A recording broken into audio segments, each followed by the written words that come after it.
စောင်းတွင်းရောက်လာပြီးဖြစ်တဲ့အတွက်ကြောင့်မို့လို့လူတွေရဲ့အသားရည်ကခါတိုင်းရာသီဥတုရဲ့အသားရည်နဲ့မတူဘဲနဲ့ခြောက်လာတယ်ပေါ့နော်ဒီမှာကြည့်အသားရည်ဆိုခြောက်လာတယ်နှာခမ်းတွေဆိုလို့ရှိရင်လည်းခြောက်လာတယ်အဲ့လိုမဖြစ်ရအောင်စောင်းတွင်းမှာလူတစ်ယောက်ကကိုမျက်နှာလှမ်းကြည့်လိုက်တဲ့အပြင်သွားလို့ပေါ့နော်အဲ့ဒီခါကြလို့ရှိရင်ကိုမျက်နှာကအမြဲတမ်းဒီလို၆ကြီးဖြစ်ဖြစ်နေဆူဆူပြောင်ပြောင်လေးဖြစ်နေအောင်ဘယ်လိုလင်းရမလဲဆိုတာကိုဒီနေ့ဒီဗီဒီယိုလေးမှာပြပေးမှာဖြစ်ပါတယ်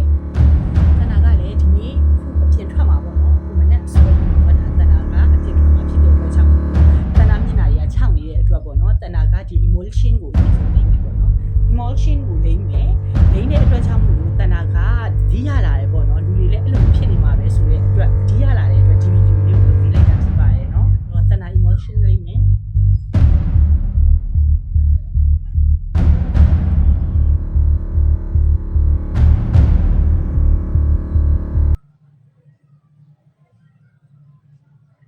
တဏ္ဍာတူနာမလိမ့်ပါဘူးတူနာ skip လုပ်ထားပါတယ်ဘာဖြစ်လို့လဲဆိုတော့စောင်းတွင်းမှာအသားတွေကအရန်ခြောက်တဲ့အခါကျတော့တူနာလိမ့်ရင်ပို့ပြီးအသားခြောက်လာမှာဆိုတဲ့အတွက်ကြောင့်မို့လို့တဏ္ဍာကတူနာကို skip လုပ်ထားပါတယ်နော်တဏ္ဍာကမျက်နှာကိုလုံးဝ cleansing လုပ်ထားတယ်တူနာလုံးဝမလိမ့်ထားပါဘူးအခု emulsion လိမ့်တာဖြစ်ပါတယ်နော်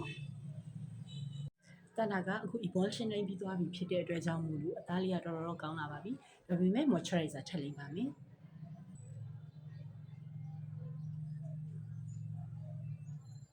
ဘယ်အရာမဆိုအများကြီးတော့မလိမ့်ဘူးပေါ့နော်ဘယ်ဟာပဲလိမ့်ပေါ့နော်ဟိုသူ့ limit လောက်ပဲလိမ့်ပါပေါ့နော်အရင်အများကြီးလိမ့်စရာတော့မလိုပါဘူးပစ္စည်းတွေကလည်း product တွေကလည်းအခု quality တွေကောင်းနေဆိုတဲ့ခါကျတော့လေတဏ္ဍာတို့ကလိုတဲ့လောက်လေးပမာဏလိမ့်လိုက်ပြီဆိုလို့ရှိရင်တော်တော်လေးကောင်းနေပါပြီတဏ္ဍာက emulsion လိမ့်နဲ့ emulsion လိမ့်ပြီးတော့ moisturizer လိမ့်လိုက်ပါတယ် moisturizer လိမ့်ပြီးသွားပြီဆိုလို့ရှိရင်တော့တဏ္ဍာကမျက်နှာမှာ primer ကိုထပ်မလိမ့်တော့ပါဘူး sun cream လိမ့်မှာဖြစ်ပါတယ်နော်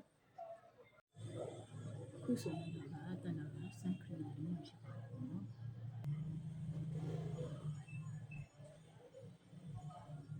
တဏ္ဍာက sun cream အခုလိမ့်ပြီးသွားပြီပေါ့နော် sun cream လိမ့်ပြီးသွားပြီဆိုလို့ရှိရင်တော့ face powder ကိုလုံးဝမအုပ်ပါနဲ့2 week လေးအုပ်ပြီးမှဖြစ်ပါတယ်ဘာလို့လဲဆိုတော့ face powder ကကြောင့်သူကတော်တော်လေးခြောက်သွားမှာဆိုလို့လေနော်အဲ့တော့အခု sun cream လိမ့်ပြီးသွားပြီအခြောက်လဲခြောက်ခံပြီးသွားပြီပေါ့နော်အဲ့ဒီခါကျတော့တဏ္ဍာက2 week လေးမှဖြစ်ပါတယ် step တစ်ခုပြီးတစ်ခုပြီးတိုင်းကိုအခြောက်ခံဖို့မမေ့ပါနဲ့နော်အဲ့ဒါမှ तू ကဆူဆူပြောင်ပြောင်လေးနဲ့တနေ့ကုန်ခံမှာဖြစ်ပါတယ်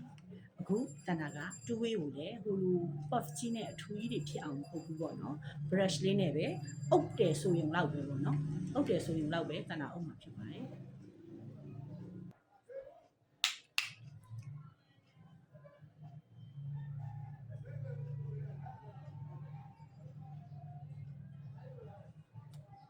တီဆုံဆိုတဲ့နေရာလေးမှာတော့နည်းနည်းလေးပို့အုပ်တာပေါ့နော်တီဆုံနေရာလေးကကြတော့ဒီလိုတီဆုံမှာကြတော့ဒီတီဆုံမှာကြတော့ပေါ့နော်ချွေးထွက်တာများတယ်လေ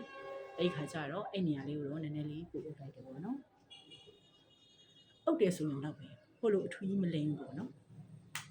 အခုဆိုလို့ရှိရင်ဒါတဏ္ဍာမျက်နှာလေးကပထမအတိုင်းမခြောက်နေတော့ဘူးပေါ့နော်မခြောက်ဘူးသူကဟိုအစီတွေလည်းမပြတ်နေဘူးခြောက်လည်းမခြောက်နေဘူးလူတစ်ယောက်ကကိုယ်လှမ်းကြည့်လိုက်မယ်ဆိုလို့ရှိရင်လည်းမျက်နှာလေးကအသားရည်လေးကဆူဆူလေးနဲ့ကြည့်လို့ကောင်းပါတယ်နော်အဲ့အနေထားရောက်သွားပြီပေါ့အစီလေးပဲလိမ့်မှာပေါ့နော်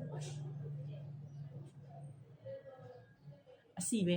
သူကတခြားဟာဘာမှမလိမ့်ဘူးအစီလိမ့်မယ်ပြီးသွားတဲ့အခါကျတော့မှစိုးကျင်တော့မှနှာခမ်းကြီးကိုပပလေးထပ်စိုးမယ်ပေါ့နော်ဒါတဏ္ဍာနှာခမ်းကြီးအယောင်နည်းနည်းလေး